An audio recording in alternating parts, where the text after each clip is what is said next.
Shalom, selamat bergabung dalam program Baca Alkitab setiap hari.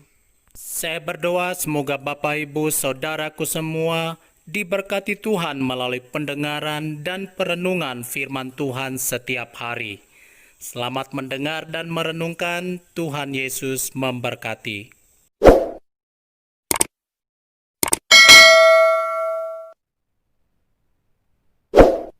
Ester pasal 6. Mordekai dihormati. Pada malam itu juga raja tidak dapat tidur. Maka bertitahlah baginda membaca kitab pencatatan sejarah, lalu dibacakan di hadapan raja. Dan di situ didapati suatu catatan tentang Mordekai yang pernah memberitahukan bahwa Bigtan dan Teres, dua orang sida-sida raja yang termasuk golongan penjaga pintu, telah berikhtiar membunuh Raja Ahasiweros. Maka bertanyalah raja, kehormatan dan kebesaran apakah yang dianugerahkan kepada Mordekai oleh sebab perkara itu? Jawab para biduanda raja yang bertugas bagi baginda, kepadanya tidak dianugerahkan suatu apapun.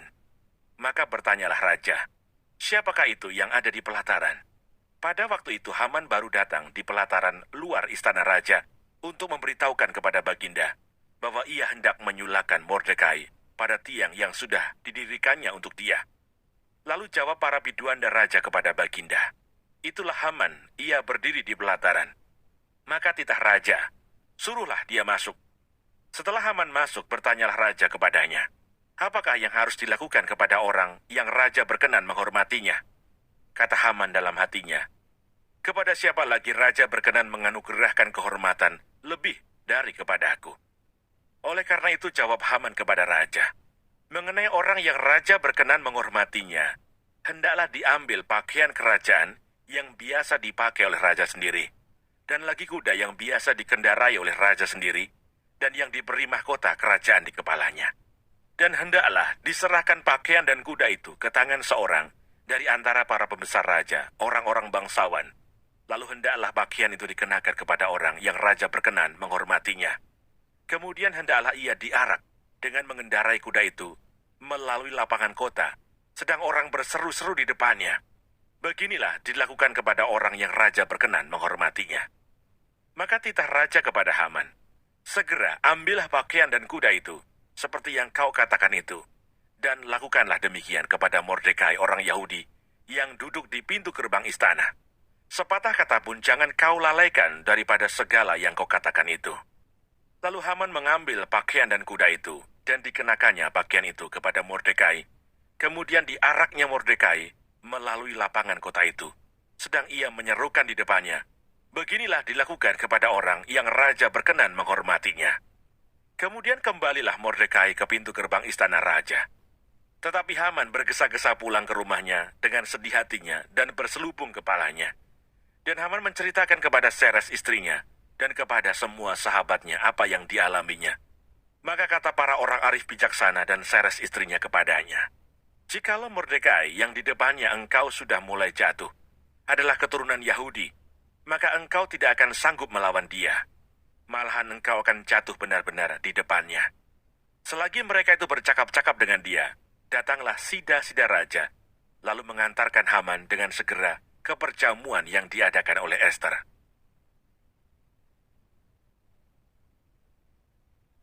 Ester pasal 7.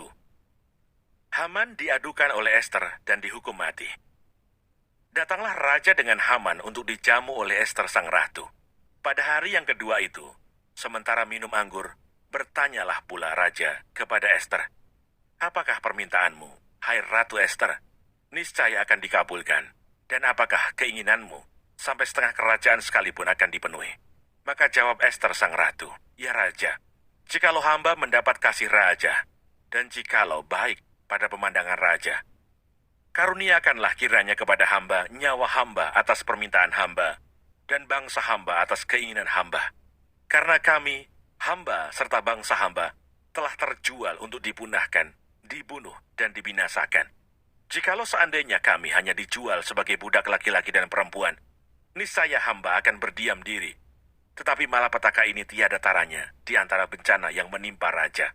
Maka bertanyalah Raja Ahasiweros kepada Ester sang ratu, siapakah orang itu dan di manakah dia yang hatinya mengandung niat akan berbuat demikian.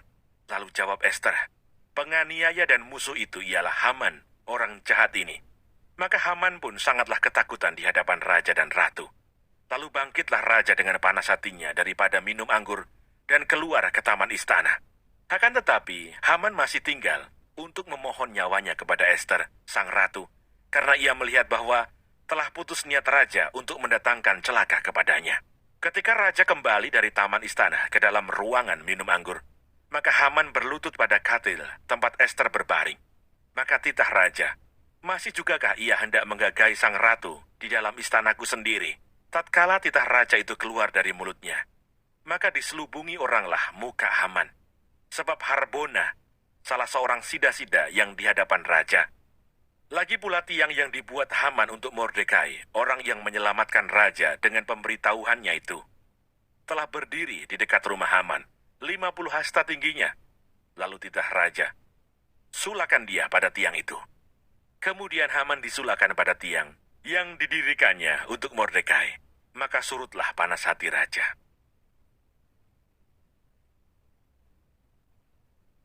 Ester pasal 8. Perintah raja yang menguntungkan orang Yahudi. Pada hari itu juga Raja Ahasiweros mengaruniakan harta milik Haman, seteru orang Yahudi kepada Ester sang ratu, dan Mordekai masuk menghadap raja. Karena Ester telah memberitahukan apa pertalian Mordekai dengan dia. Maka raja mencabut cincin meterai yang diambil daripada Haman, lalu diserahkannya kepada Mordekai. Dan Mordekai diangkat oleh Ester menjadi kuasa atas harta milik Haman. Kemudian Ester berkata lagi kepada raja sambil sujud pada kakinya dan menangis memohon karunia-Nya, supaya dibatalkannya maksud jahat Haman orang Agag itu, serta rancangan yang sudah dibuatnya terhadap orang Yahudi. Maka raja mengulurkan tokat emas kepada Ester, lalu bangkitlah Ester dan berdiri di hadapan raja serta sembahnya. Jikalau baik pada pemandangan raja, dan jikalau hamba mendapat kasih raja, dan hal ini kiranya dipandang benar oleh raja, dan raja berkenan kepada hamba, maka hendaklah dikeluarkan surat titah untuk menarik kembali surat-surat yang berisi rancangan Haman bin Hamedata, orang Agag itu, yang ditulisnya untuk membinasakan orang Yahudi di dalam semua daerah kerajaan. Karena bagaimana hamba dapat melihat malapetaka yang menimpa bangsa hamba, dan bagaimana hamba dapat melihat kebinasaan sanak saudara hamba. Maka jawab Raja Ahasiweros kepada Ester sang ratu, serta kepada Mordekai orang Yahudi itu, harta milik Haman telah kukaruniakan kepada Ester, dan Haman sendiri telah disulakan pada tiang karena ia sudah mengacungkan tangannya kepada orang Yahudi. Tuliskanlah atas nama raja apa yang kamu pandang baik tentang orang Yahudi, dan meteraikanlah surat itu dengan cincin meterai raja, karena surat yang dituliskan atas nama raja dan dimeteraikan dengan cincin meterai raja tidak dapat ditarik kembali. Pada waktu itu juga dipanggillah para panitera raja dalam bulan yang ketiga, yakni bulan Siwan, pada tanggal 23, dan sesuai dengan segala yang diperintahkan Mordekai, ditulislah surat kepada orang Yahudi dan kepada para wakil pemerintah, para bupati, dan para pembesar daerah, dari India sampai ke Ethiopia, 127 daerah, kepada tiap-tiap daerah menurut tulisannya, dan kepada tiap-tiap bangsa menurut bahasanya, dan juga kepada orang Yahudi menurut tulisan dan bahasanya. Maka ditulislah pesan atas nama Raja Ahasiweros, dan dimeterai dengan cincin meterai raja. Lalu dengan perantaraan pesuruh-pesuruh cepat yang berkuda, yang mengendarai kuda kerajaan yang tangkas, yang diternakan di pekudaan, dikirimkanlah surat-surat yang isinya, Raja mengizinkan orang Yahudi di tiap-tiap kota untuk berkumpul dan mempertahankan nyawanya, serta memunahkan, membunuh, atau membinasakan segala tentara, bahkan anak-anak dan perempuan-perempuan dari bangsa dan daerah yang hendak menyerang mereka dan untuk merampas harta miliknya. Pada hari yang sama di segala daerah, Raja Ahasiweros pada tanggal 13 bulan yang ke-12, yakni bulan Adar, salinan pesan tertulis itu harus diundangkan di tiap-tiap daerah, lalu diumumkan kepada segala bangsa, dan orang Yahudi harus bersiap-siap untuk hari itu akan melakukan pembalasan kepada musuhnya. Maka dengan terburu-buru dan tergesa-gesa, berangkatlah pesuruh-pesuruh cepat yang mengendarai kuda kerajaan yang tangkas itu atas titah raja, dan undang-undang itu dikeluarkan di dalam benteng Susan. Dan Mordekai keluar dari hadapan raja dengan memakai pakaian kerajaan daripada kain ungu tua dan kain lenan, dengan memakai tajuk emas yang mengagumkan, serta jubah daripada kain lenan halus dan kain ungu muda. Maka kota Susan pun bertempik soraklah dan bersukaria. Orang Yahudi telah beroleh kelapangan hati dan sukacita, kegirangan dan kehormatan. Demikian juga di tiap-tiap daerah dan di tiap-tiap kota, di tempat manapun titah dan undang-undang raja telah sampai. Ada sukacita dan kegirangan di antara orang Yahudi, dan perjamuan serta hari gembira. Dan lagi banyak dari antara rakyat negeri itu masuk Yahudi, karena mereka ditimpa ketakutan kepada orang Yahudi. Jangan lupa subscribe, nyalakan loncengnya, like, dan share. Terima kasih. Tuhan Yesus memberkati. Shalom.